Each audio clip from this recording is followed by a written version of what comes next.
तेच आपल्याला या निकालामध्ये प्रतिबिंबित होतं. अगदी भाजपचा या निकालातनं भाजपने काय कशा पद्धतीनं आपली ताकद वाढवत नेलेली आणि 2029ची समीकरणं या अनुषंगानं कशी आखली जाऊ शकतात या विषयावर मला तुमच्याशी बोलायचं. मी भाजपचे प्रवक्ते आपल्यासोबत आहेत केशव उपाध्ये.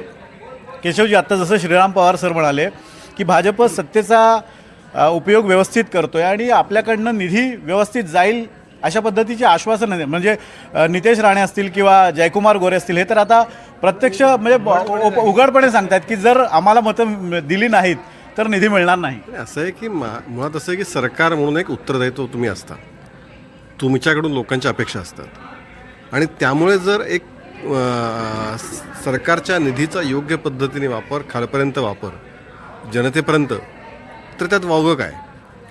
त्यामुळे सरकार निधीचा योग्य वापर करतं हे जे श्रीराम पवार म्हणाले. असं आहे की सरकार त्यासाठीच असतं ना. जर निधी वापरायचाच नाही तर मग सरकार कशाला पाहिजे. हे ठीक आहे. म्हणजे पंचवार्षिक योजना पूर्वी काँग्रेसच्या काळात होत्या, त्या वर्षावर्षी चालत राहायच्या. त्यातनं निष्पन्न काय व्हायचं, काहीच व्हायचं नाही किंवा निधी मिळायचाच नाही. ज्या योजना आम्ही मंजूर करतो म्हणजे त्यातलं तर आमचं माननीय मोदीजी तेच म्हणतात, देवेंद्रजी तेच म्हणतात, ज्या प्रकल्पाचं भूमिपूजन मी करतो त्याचं उद्घाटन मी करतो. ठराविक टप्प्यामध्ये ते पूर्ण झालं पाहिजे. आजच एक नवीन प्रशासन म्हणजे आजचीच बातमी ती प्रशासनासाठी म्हणजे आपण म्हणतो ढिम्म प्रशासन हलत नाही.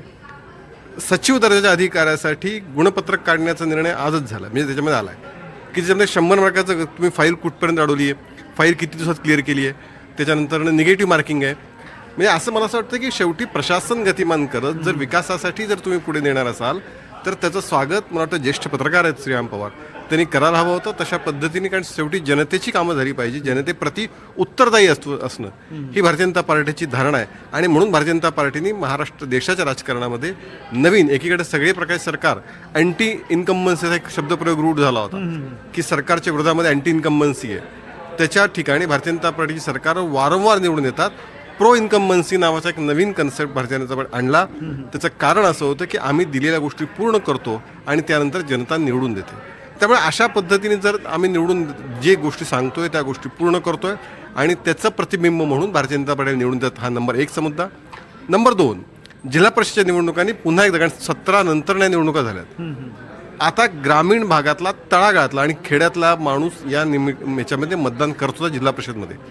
त्यामुळे शहरी भागामध्ये भारतीय जनता पार्टी आहे असं नाही, तर पाड्यावरती छोट्या छोट्या गावांमध्ये भारतीय जनता पार्टी पोचली आहे. तिथून भारतीय जनता पार्टीला मोठ्या मतदान होत आहे, तिथलाच कार्यकर्ता निवडणूक लढवतोय.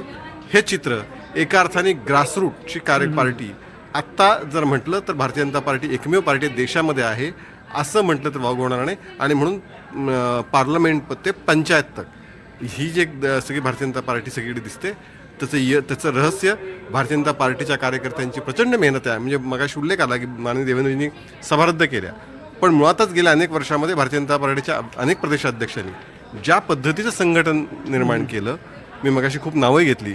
आत्ताचे रवींद्र चव्हाण असतील, त्याच्या आधीचे बावनकुळे साहेब असतील, त्याच्या आधीचे रावसाहेब दानवे, चंद्रकांत दादा, हे सगळे प्रदेशाध्यक्ष होते.